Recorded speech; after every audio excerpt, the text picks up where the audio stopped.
another episode of the Fearless Youth Rotational. Today we have Jesse from Street Doctors, and we'll just start by you telling us what Street Doctors is. Yes, so hello there.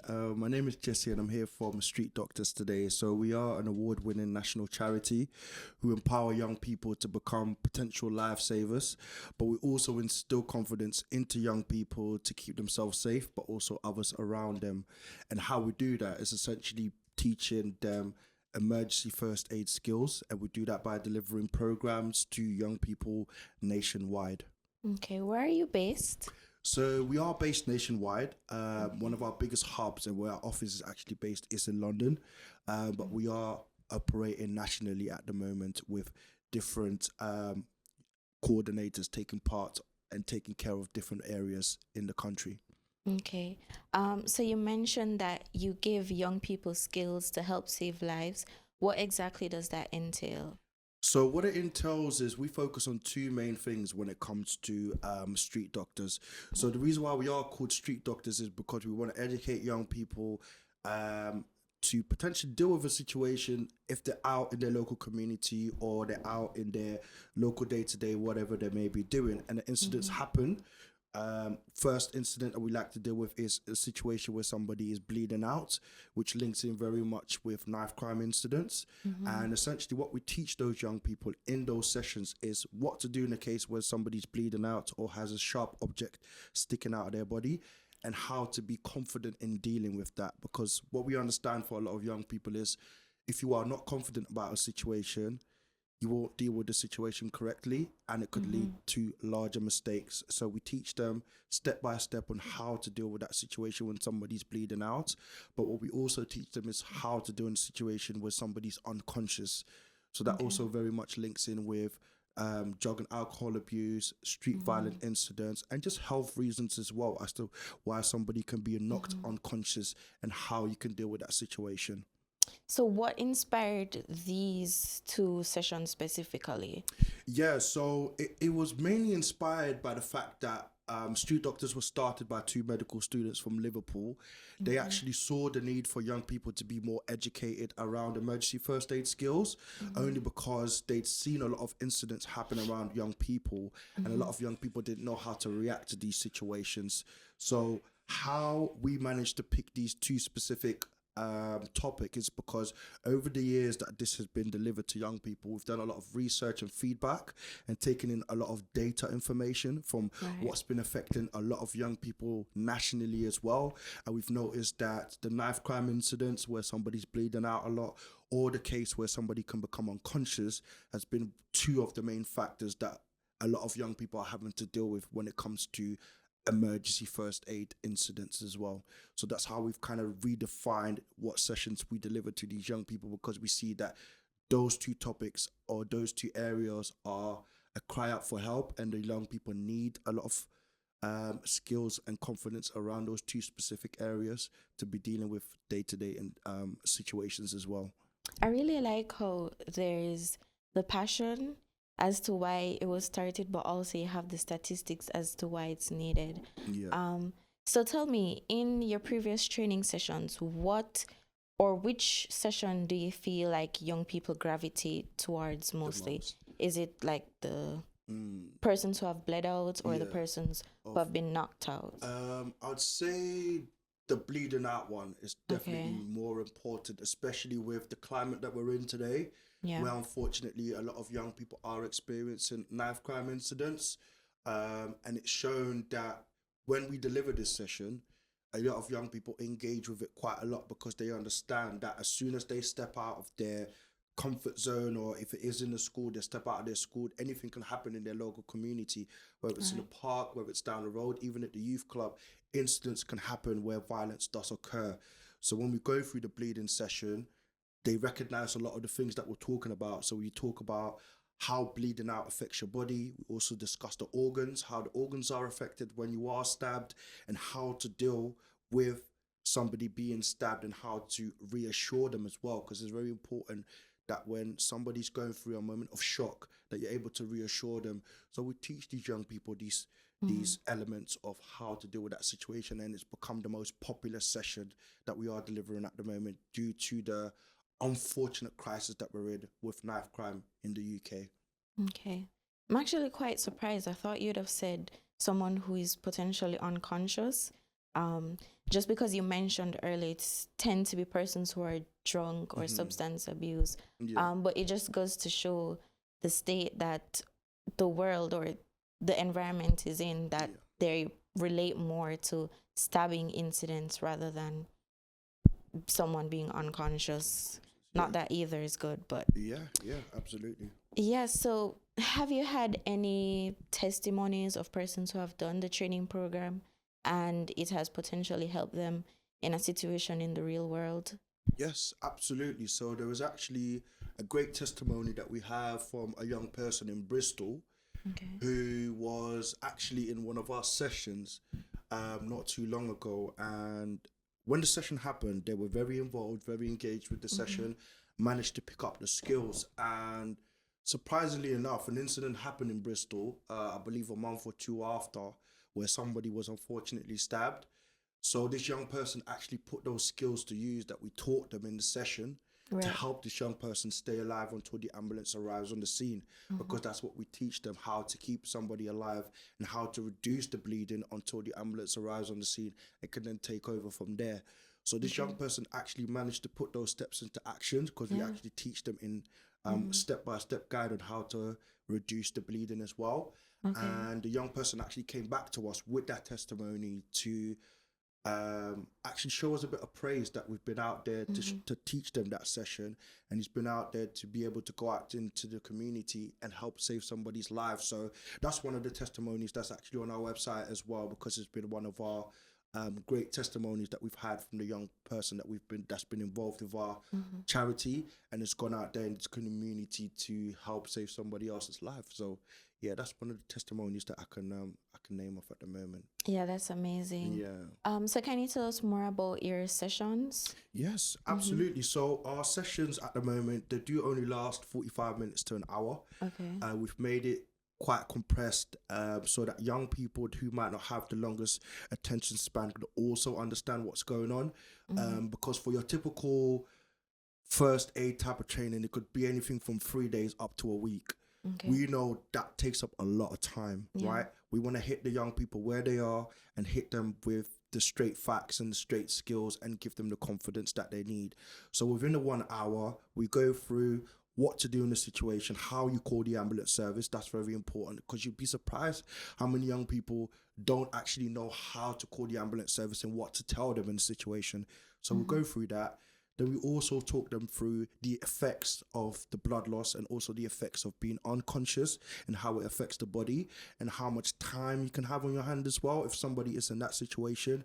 And then once we've gone through the effects and the consequences, then we bring them the solution on how to deal with those situations. So how to deal with somebody who's unconscious. So we show them the recovery position. We also bring out the antidote to do CPR on Mm-hmm. somebody that's quote unquote unconscious. Or with the bleeding one, we actually show them how to put somebody in a position to reduce the bleeding and to apply pressure around the wound to reduce the bleeding as well. So that's pretty much the content of the sessions. Mm-hmm. We go through the overall information that they need to know, consequences and the risks of some of these situations, and then we give them the solution as well. And then at the end, we touch upon mental health for about 10 to 15 minutes, because mental health is very important to discuss when it comes to violent incidents as well with young people. And what's the format like? Is it like a lecture, PowerPoint? Yeah, so it's more of a very interactive sessions. We usually Okay. get young people to sit in a semicircle, and then Mm-hmm. you have one of our staff members stand in the semicircle and just teach the sessions. We do get the young people involved, so that means we ask them questions, we get them to get up. We also do icebreakers within the session as well, just to kind of make them feel comfortable, because sometimes with young people they can be a little bit awkward or quiet when Mm-hmm. an external partner comes in to deliver a session. But what we do is we try to make it interactive, and we don't try to sit there and lecture them throughout the whole time, because for a lot of Mm-hmm. them they might not take in the information when they're just being lectured at. So Yeah. we make it interactive, get them involved, and also incorporate some interactive games or icebreakers so that they can feel comfortable in the session. Right. And what's the response like usually from these students after a session? Yeah, so the response so far from what I've gathered has been very positive. What we usually do is we give them a feedback form, so they fill out the feedback form at the start, which asks them about their general knowledge about what we're about to discuss, and then at the end they fill out the feedback form again just to see if their scores have changed up to higher, meaning they've gained some kind of knowledge, some kind of skill, some kind of confidence from the session. And based on some of the feedback that we had on the feedback forms and verbal feedback as well, it's been great and positive feedback. Either they find the sessions fun and interactive, or they find the sessions very informative, whereby they can go out there and feel like they have, quote unquote, got the skills that they need to become a street doctor in their local community as well. So the feedback from the young people has been great, which is why we've been able to continuously deliver these programs to young people, because the feedback that we are getting from partners and young people has been positive. And in terms of the data and the stats that we have as well, I believe last year we had 83% of young people who mentioned that they have increased their confidence in life-saving skills. So 83% is a very great percentage for us, and that helps us to continue to deliver more sessions to young people nationwide. Okay. And knife crime, it tends to be a very sensitive topic. So how do you guys approach these sensitive issues while also still being informative? Yes, so as you said, knife crime could be a very sensitive topic, especially if there are young people who've had their own experience, or they've Right. gone through a particular trauma as well. So what we always do before the session is we make sure that they're trauma informed. So we do lay out to those young people that what we're about to discuss could be traumatic to certain people. If you do feel uncomfortable and you want to speak to a responsible adult, step out of the session and join us back in. But we do open the floor for them to ask any questions they want to ask around knife crime. And the reason for us even using medical students to deliver our sessions is because they have the medical knowledge around how knife crime and violent incidents can affect the body or affect the person. So they'll be able to answer any questions that some of these young people have. But sometimes we do obviously need to have control over the session because it's only 1 hour. So the conversation can sometimes go a little bit over what we've intended. But what we try to do is kind of reel it back into being more solution focused instead of discussing things that become a little bit irrelevant to what we're discussing there and then, because sometimes young people do have a lot of questions around knife crime that might not be so solution focused, but they're just curious to know how it works or how it pans out. So we have been taught and trained as staff members how to kind of reel the conversation back into focusing on the program and the session that we are delivering. But we always make sure that they are open to ask any questions they want, and we also stay behind at the end of the session if any young person wants to speak to us on a one-to-one basis or ask us any personal questions as well. Okay. You mentioned that these training sessions are run by medical doctors, medical students. How do you recruit these students? Yes, so what we have is we have a model in place whereby we have different medical schools in different regions in the country. So, for example, I manage the Midlands. So we've got medical school in Birmingham, we've got medical school here in Nottingham, and we have team leaders in each of these medical schools. They are the ones who go out into the medical school and help us do the recruitment. So they actually let people from first year all the way up to fifth year that are studying medicine know about street doctors. And then each and every year we put out like a recruitment day where medical students who are interested in volunteering for street doctors come along. They find out everything about the charity, and then we start the recruitment process from there. Okay. So we basically have representatives available in these medical schools around the country who help us with the recruitment.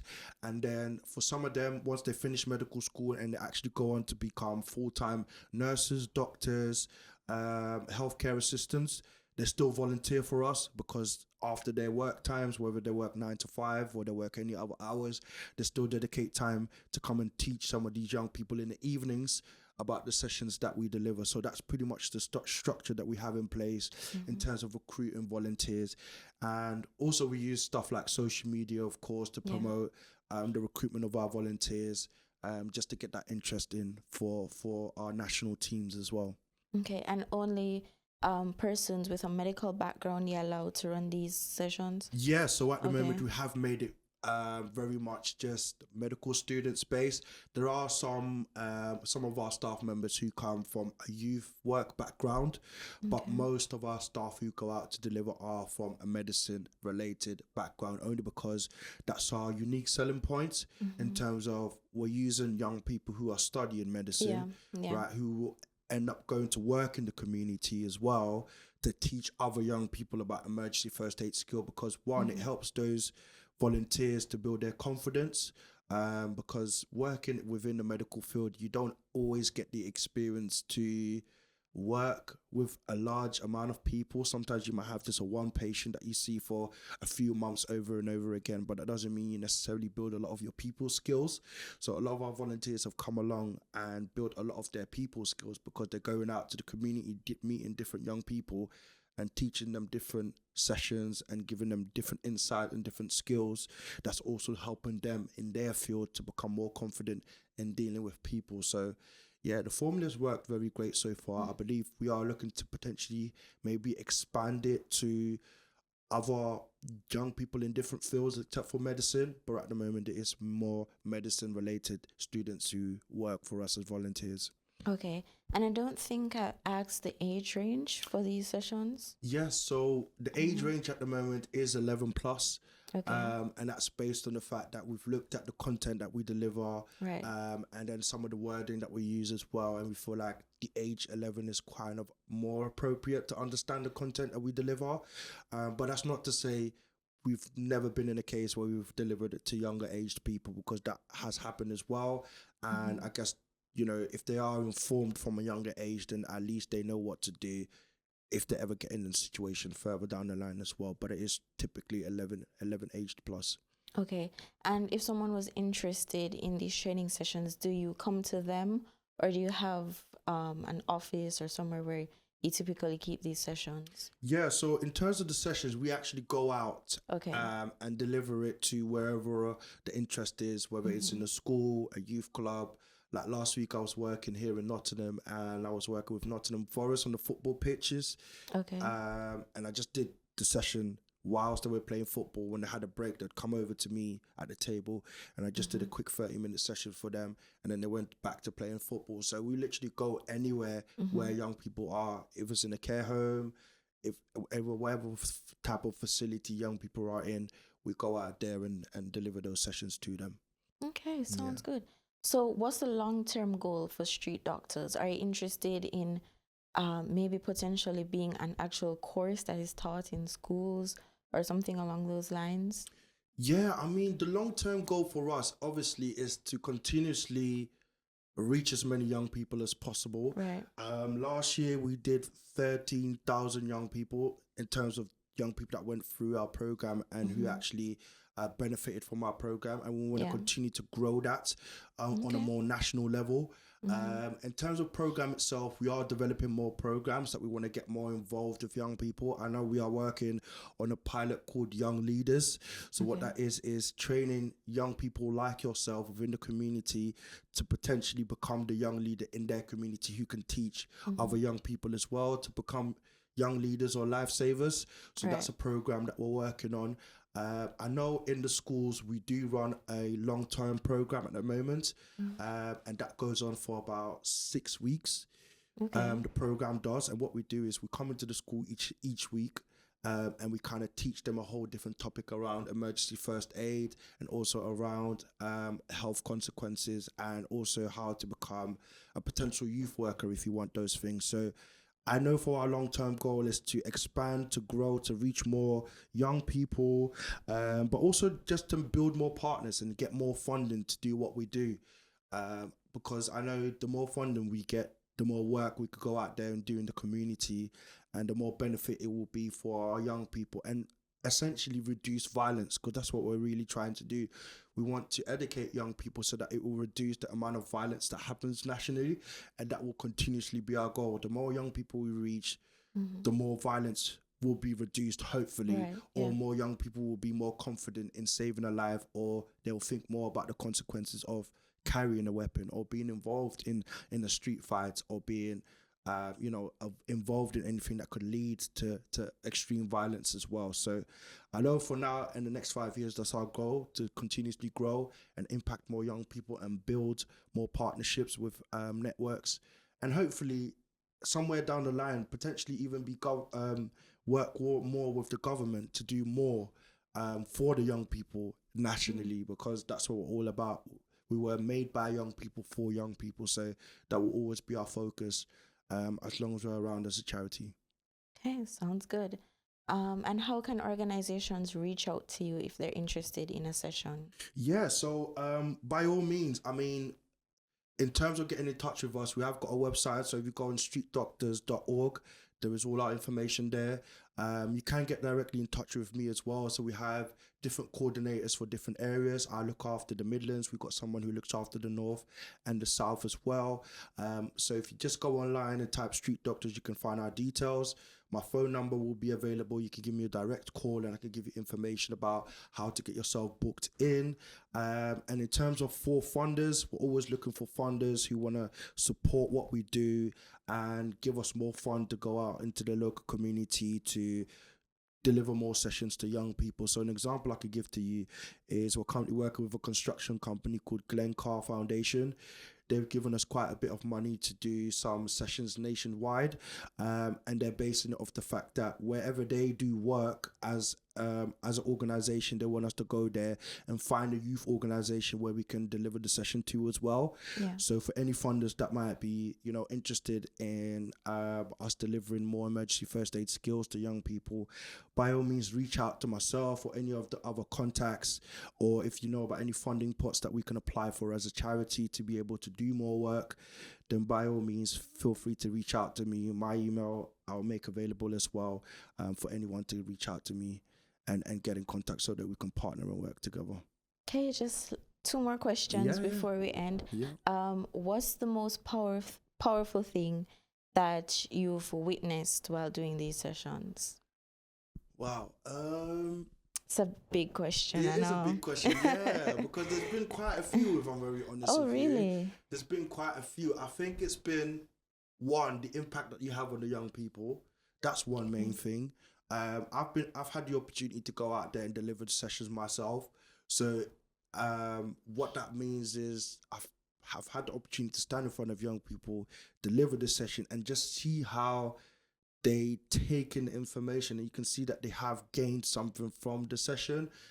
Because what can happen a lot is sometimes you have external partners coming into youth organizations and the young people just sit there, don't really get much from it. It's just more of like a tick box exercise for them. But for me, when I've seen young people come to me after the sessions and just tell me that they enjoyed me teaching the session, but they also enjoyed how I taught it as well, it brings a very heartwarming feeling to me, because I know I'm having impact on these young people, okay? So they could potentially go out there and be lifesavers if they need to be. They know what to do in a situation if somebody's bleeding out, or what to do in a situation where somebody's unconscious. So that's been one of the powerful things that I've seen happen. Another example I could potentially give to you as well is just in terms of how the charity has grown itself.